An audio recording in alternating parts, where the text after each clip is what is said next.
Hello friends, कैसे हो? I hope सब अच्छे होंगे, मस्त होंगे।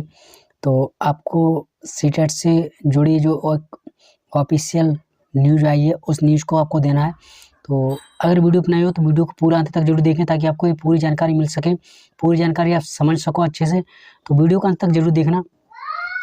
तो अगर हम बात करें तो सीटेट ने जो अभी ऑफिशियल वेबसाइट पे अपना ऑफिशियल नोटिस दिया, उस नोटिस में क्या लिखा है, जितने भी कैंडिडेट्स हैं जिन्होंने अपना जब आंसर की आई थी तो आंसर की को उन्होंने मैच किया था, तो आंसर की मैच करने पर आप बिल्कुल एक्यूरेट पास हो रहे थे। उन्हें लग रहा था मैं बिल्कुल पास हूँ, बट जब रिजल्ट आया तो रिजल्ट में वो फेल हो गए हैं।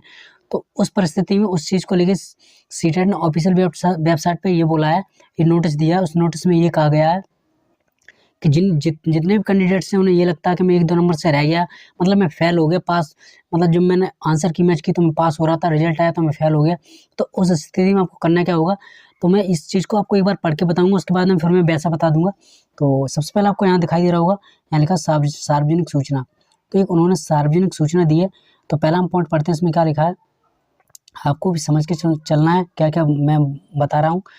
तो उम्मीदवारों को जानकारी के लिए सूचित किया जाता है कि बोर्ड ने सीटीटी जनवरी 2024 में उपस्थित होने वाले उम्मीदवारों को उनके अनुरोध पर, यानी क्या क्या यहाँ क्या लिखा है, उनके अनुरोध पर निर्धारित शुल्क के साथ ओएमआर शीट की प्रत, यानी कि जो ओएमआर शीट आपने रियल वाली ओएमआर शीट भरी थी जो सीटेट में, वो ओएमआर शीट की प्रति के साथ गणना शीट, यानी कि उसके साथ में आपने देखा होगा जब सीटेट की भरते हो तो उसमें आपको एक मतलब जो गणना शीट होती है वो, उसके साथ में रियल ओएमआर शीट, दो चीज़ें आप जमा करते हो।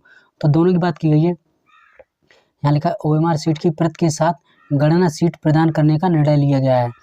वो आपको स्पीड पोस्ट के माध्यम से आपके घर तक पहुंचाई जाएगी। तो पहला पॉइंट ये हो गया। अब दूसरा पॉइंट हम पढ़ें तो दूसरा यहाँ पर जो लिखा है, दूसरा पॉइंट, जो उम्मीदवार ओएमआर शीट की प्रत के साथ अपनी गणना शीट प्राप्त करना चाहते हैं, यानी कि ओएमआर शीट और प्लस में उसके साथ में अपनी गणना शीट दोनों प्राप्त करना चाहते हैं, वे अपेक्षित शुल्क ₹500 के साथ इसके लिए दिनांक 25/3/2024 तक या उससे पहले आवेदन कर सकते हैं। यानी आपको आवेदन करना पड़ेगा, सीटेट ऑफिशियल वेबसाइट पे आपको आवेदन करने के लिए मिलेगा, आवेदन कर सकते हैं। अब यहाँ पे ये वाला पॉइंट पढ़ेंगे, जिन लोगों ने अपनी पहली आरटी अधिनियम 2005 के तहत या अन्यथा आवेदन कर दिया है, वे ₹500 के आवश्यक शुल्क के साथ इसके लिए नए सिरे से निर्धारित तिथि से पहले आवेदन कर सकते हैं। मतलब जितने भी कैंडिडेट से ऑलरेडी पहले से जो पैसे जमा कर चुके थे, जिन्हें लग रहा था कि आंसर गलत है या सही है, उन्होंने पहली पेमेंट कर दिया था, पहली चैलेंज जो आया था ना कि चैलेंज कीजिए क्वेश्चन, तो उन्हें भी नए सिरे से ₹500 देना पड़ेगा, तब वो कर सकते हैं। तीसरा पॉइंट पढ़ेंगे ये वाला, निर्धारित शुल्क किसी भी अनुसूचित बैंक द्वारा जारी, जो आपको निर्धारित शुल्क किसी भी अनुसूचित बैंक द्वारा जारी नई दिल्ली में दे सचिव सीबीएसई के पक्ष में एक बैंक ड्राफ्ट आपको बनवाना है। यहाँ लिखा बैंक ड्राफ्ट सीबीएसई के पक्ष में माध्यम से इस कार्यालय को भेजा जा सकता है। ठीक है।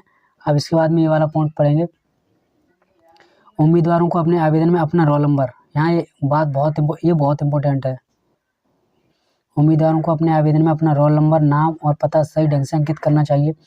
अपना रोल नंबर और नाम और पता सही ढंग से इसमें अंकित करना चाहिए। बैंक ड्राफ्ट के पीछे रोल नंबर, यानी कि जो आप बैंक ड्राफ्ट बनवाओगे उस बैंक ड्राफ्ट के पीछे रोल नंबर और नाम का भी उल्लेख किया जाना चाहिए। यानी कि जो बैंक ड्राफ्ट के पीछे आप रोल नंबर, नाम का भी उल्लेख किया जाना चाहिए। बैंक ड्राफ्ट के साथ निदेशक सीटीटी को संबोधित आवेदन स्पीड पोस्ट द्वारा या CTT unit CBSE PS12 IP extension Patparganj Delhi 110092 पर व्यक्तिगत रूप से भेजा जाना चाहिए। इस पॉइंट को आप बहुत अच्छे से पढ़ना और अच्छे से, यहाँ पे क्या लिखा है, जो आप बैंक ड्राफ्ट बनवाओगे उसके पीछे अपना रोल नंबर, नाम बिल्कुल सही होना चाहिए, कोई भी गलत नहीं होना चाहिए। और क्या लिखा है, निदेशक सीटीटी को संबोधित आवेदन स्पीड पोस्ट, यहाँ आपको दिखाई दे रहा आवेदन स्पीड पोस्ट द्वारा CTT unit CBSE PS12 IP extension Patparganj Delhi 110092 पर व्यक्तिगत रूप से प्रत्येक इंसान को जो भी कर रहा है वो ये पूरा एड्रेस दिया गया है, इस पर आपको पूरा भेजना है। वो अपनी ऑफिशियल वेबसाइट पे बताएंगे, जो आवेदन देंगे उस पर दे देंगे, वो उसको भर के स्पीड पोस्ट पे आपको भेजना है। और अगर ऑनलाइन होगा तो ऑनलाइन आप भर सकते हो। तो इस चीज़ को आपको पढ़ना है। फिर इसके बाद में ये वाला पॉइंट देखें, ओएमआर शीट की प्रति के साथ गणना शीट किसी भी संस्थान या स्कूल को प्रदर्शन, व्यावसायिक उद्देश्य या प्रिंट मीडिया के लिए प्रदान नहीं की जाएगी। कोई भी उसकी ये नहीं कि फोटो स्टेट करा ले या कुछ भी, इसके लिए किसी को बात देने की मतलब कोई भी वो नहीं है कि आप इसका फोटो स्टेट करा लें।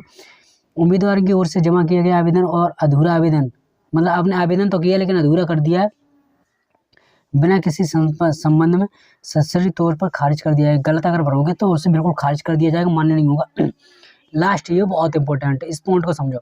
बोर्ड सक्षम पदाधिकारी का निर्णय अंतिम होगा, बोर्ड का निर्णय अंतिम होगा और उम्मीदवार और बाध्यकारी, इसका पॉइंट को एक बार अच्छे से पढ़ो आप।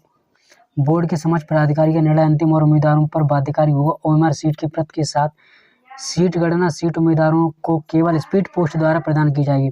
आपको जो ओएमआर सीट और वो दी जाएगी वो आपको स्पीड पोस्ट के माध्यम से आपको भेजी जाएगी। यहाँ लिखा ना, स्पीड पोस्ट के माध्यम से प्रदान की जाएगी। हालांकि किसी भी परिस्थिति में इस कार्यालय में 25/3/2024 के बाद प्राप्त होने वाले किसी भी विचार नहीं किया जाएगा, यानी कि अगर उसके बाद भेजोगे तो उस पर कोई विचार नहीं किया जाएगा। इसलिए आपको सभी से मैं एक ही बात कहना चाहूँगा, जो भी 1-2 नंबर से रह गए हैं मैं उनसे बहुत कहना चाहूँगा, अगर आपने घर पे आंसर की से मैच की थी और मैच करने के बाद में आप पास हो रहे थे बट रिजल्ट आने पर आप फेल हुए, तो आपको 100% 500 रुपये कोई बड़ी बात नहीं होती है। अगर आप रियल में लगता है कि हाँ मैं पास हो जाऊँगा तो आप ज़रूर करें, आवेदन ज़रूर करें। और आपको ये लगता है जो स्टूडेंट्स मान लीजिए पास हो गए, पास होने से भी 10-5 नंबर एक्स्ट्रा, तो वो स्टूडेंट्स पैसे व्यर्थ में खर्च ना करें, वैसे भी तो कोई दिक्कत नहीं है। लेकिन जो 1-2 नंबर से हैं तो हम उनसे ये कहना चाहेंगे, वो हो सकता है आप पास हो जाओ, अगर पास हो जाओगे तो आपको आगे मौका मिलेगा। DSSS भी है, उसका मतलब वैकेंसी आने वाली है, तो इस बार आप देख लो, अगर पास हो जाओगे तो बेटर है। पता नहीं जुलाई में कैसा हो, कैसा एग्जाम कंडक्ट कराया जाए, कैसा नहीं आए। तो बस मेरा ये कहना था, अगर वीडियो पे पहली बार विजिट किया हो, वीडियो पसंद आई तो वीडियो को लाइक कर दें, चैनल को सब्सक्राइब कर दें, ताकि इससे रिलेटेड कोई वीडियो बनाए तो सबसे नोटिफिकेशन आपके पास पहुँचे।